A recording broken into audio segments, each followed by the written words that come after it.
cargaba una navaja, me la había pasado por el cuello, me toma fotos desnuda o en ropa interior que él llevó y me viola.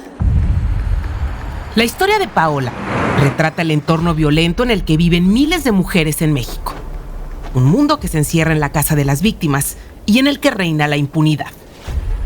Durante meses, Paola fue agredida por su novio Kevin. A sus 25 años ya fue víctima de violencia extrema. Todo ocurrió en Ixtapaluca, Estado de México, donde vivía con él y su mamá en Heredia.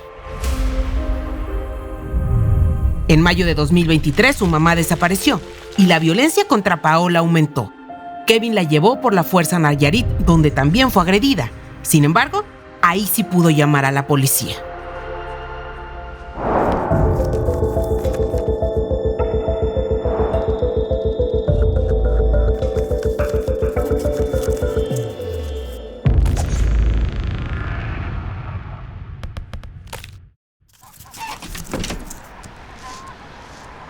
Yo le digo al policía, por favor, ayúdeme, necesito que me ayuden. Me traen desde el Estado de México, no sé dónde está mi familia, necesito ayuda. Me tienen esposada, me tienen contra mi voluntad, ayúdenme. Paola y Kevin fueron detenidos. Estando ella en prisión, un familiar le dijo que a su mamá la habían encontrado muerta en su casa. Kevin fue trasladado al Estado de México para enfrentar un proceso por este delito. Paola estuvo un mes en prisión en Nayarit y luego pudo regresar a casa, mientras Kevin lleva su juicio en una cárcel del Estado de México, donde las decisiones de los últimos meses lo han favorecido. Por ejemplo, la acusación por feminicidio desapareció y se convirtió en homicidio calificado. Esto preocupa a Paola. Cree que la posición del papá de Kevin como regidor de Morena en Ixtapaluca puede influir en el caso y dejarlo sin castigo. Cuando una víctima pide auxilio y te encarcelan, como de en qué tipo de sistema estamos cayendo o por qué lo hicieron, si hubo algo más de por medio, si fue una inconsistencia, si fue deficiencias o por qué. En el sexenio de Andrés Manuel López Obrador no se logró disminuir la impunidad. De acuerdo con un estudio de 2022 publicado por México Evalúa, 96% de los asuntos en materia penal no habían sido resueltos y los culpables no estaban bajo proceso. La organización Impunidad Cero también alerta sobre la grave situación de un sistema que no funciona. Las estadísticas indican que de cada 100 delitos que se cometen, solo 6 se denuncian, y de cada 100 delitos que se denuncian, solo 14 se resuelven. De esta forma, Impunidad Cero apunta que la probabilidad de que un delito sea resuelto es menor al 1%.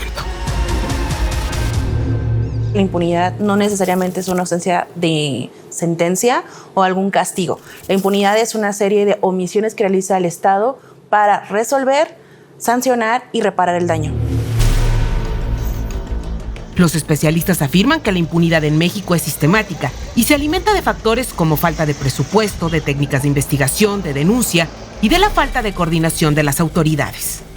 En el sexenio de López Obrador, el sistema judicial y de procuración de justicia fracasó en disminuir la cantidad de personas encarceladas sin sentencia. En 2023, a 44% de los presos sin sentencia se les había aplicado la prisión preventiva oficiosa, es decir, que se les dejó en la cárcel de forma automática. López Obrador aumentó el catálogo de delitos graves en la Constitución con el fin de aplicar esta figura legal en más casos.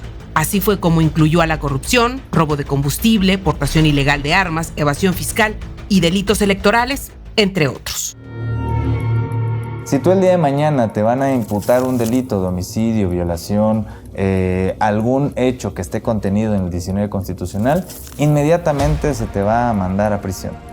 No importa si es necesario, no importa si eres un riesgo, no importa tu historia.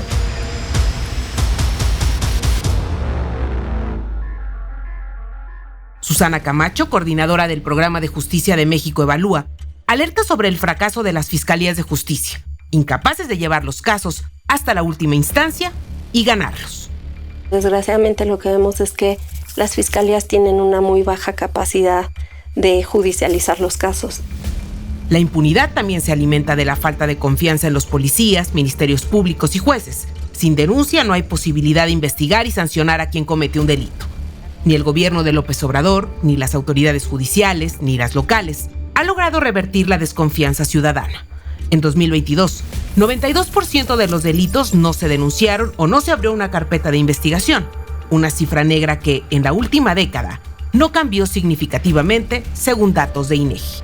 En México, las víctimas de delitos no denuncian porque no creen en las autoridades o consideran que hacerlo es una pérdida de tiempo. La violencia en el país profundiza la impunidad y la desconfianza.